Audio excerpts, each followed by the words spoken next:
Thank you very much, Kathie, for joining me today. I just wanted everyone to understand a little bit more about your business. Yeah, sure. So my name's Kathie Crane. I'm the Finance Director and Business Owner of Prosperon Networks based in Worthing Town Centre. We've been trading as a company now for 15 years and we're currently employing anywhere between 25 and 30 people at any one time and looking to grow and expand over the forthcoming sort of few years. That's our business, short-term business plan anyway. So how have you recruited sort of in the past and at the moment when you're talking about growth? So it's certainly better. Well, as I say, it's certainly better. It's a different animal now than it was 15 years ago. I think when we first started off as a small business, looking for your first employee is a bit daunting.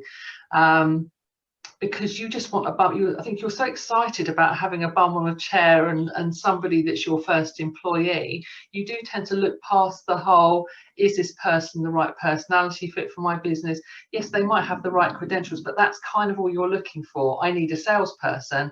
Can they sell stuff? Yes, but you don't look any further than, is this person the right match for my business? So in terms of how we were then, I think it was a very short-sighted approach in terms of we need a person, it's very exciting, we've got some employees, but now that's kind of grown into where we've got departments for things.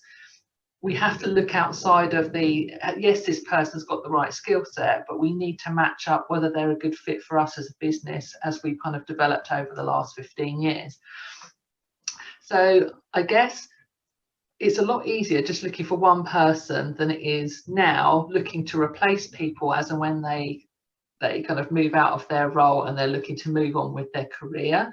I think certainly, you know, I've seen a change over the last, well, probably over the last 20, 25 years where somebody would kind of go into a business and that would be their career. They would stay at that firm for 20, 30 years. You probably experienced this. People just go, they want to earn money, they want to create, they want to get all the skills and the expertise, and they then potentially want to move on. So you have to kind of get out of that mindset that I'm taking somebody on, they're going to be with me forever. I want to get the best out of that person whilst I've got them, but also help them develop their career so that they can recommend us as a business, and we can keep and retain them for as long as we possibly can, but knowing that eventually they're going to move on. So what we're looking for now is loyal staff, people who want to learn, people that want to work locally, or I suppose in the current climate, people that are happy just to work remotely and then work locally when all of this sort of blows over. But it's become a lot more convoluted in finding that, because a CV doesn't give you that view of somebody. So that is a more time-consuming process for us. I'm looking at a CV. So what are so I get the CV thing, and I think CVs don't tell the whole story, and someone can put together an amazing CV and be terrible at interview, and vice versa. You can have a pretty shoddy CV and then, you know, at interview they're an absolute star. So, you know, what are the other challenges other than kind of trying to interpret two pieces of paper and see the person? What other challenges do you face when you're recruiting for? I mean, I guess you recruit for lots of different staff, don't you, across your business? Yeah. So I think that's a dual-pronged problem for us, because on the one end of the scale, we recruit a lot of business administration, business support, finance type people. I could send out a job application, I could post a job application for, say, an admin junior, and I would get 160 people applying for that role, ranging from a school leaver right up to somebody who's got, you know, a master's degree in business management, because that's where the job market is at the moment.